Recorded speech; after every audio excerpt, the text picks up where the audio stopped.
théorie psychologique, ça veut dire dissoudre quoi? Des fausses croyances sur nous-mêmes, dissoudre, on pourrait dire, des projections, qui étaient évoquées sur la table tout à l'heure par Sylvain, dissoudre, on pourrait dire, tout ce qui pourrait être une fausse identité, pour ensuite reconstruire une véritable individualité. Et donc le fait que ça se passe dans le premier degré du bélier, moi j'utilise les symboles sapiens. Et le symbole sapien du premier degré du bélier, c'est une femme sort un phoque sort de l'eau, une femme, non, c'est une femme, ça c'est une très mauvaise traduction. La traduction, non, c'est intéressant. La traduction, si vous voulez, qui a été faite, il faut lire le littéral en anglais. En anglais, c'est a seal. Le seal, c'est un dauphin. C'est un phoque. Le dauphin, c'est delphine. Donc c'est un seal. C'est un phoque sort de l'eau et une femme l'embrasse.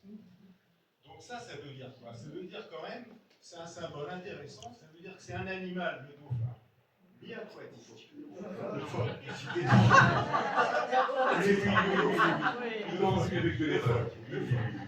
donc c'est un phoque. C'est un phoque. Le phoque, qu'est-ce qu'il a comme particularité? Il est à la fois terrestre et aquatique.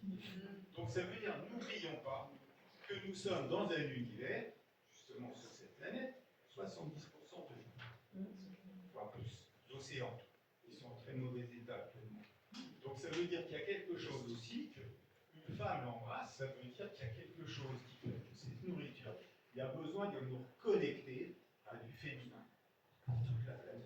À nous connecter à du féminin, à nous connecter justement à une fonction de reliance. Et pour cela, il faut d'abord dissoudre tout un système, justement, tout un système patriarcal archaïque pour retrouver quelque chose de beaucoup plus fraternel.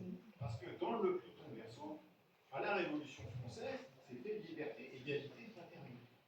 La liberté, on ne sait plus trop. L'égalité, il y en a qui sont plus égaux que d'autres. Quant à la fraternité, c'était quand même pas mal oublié.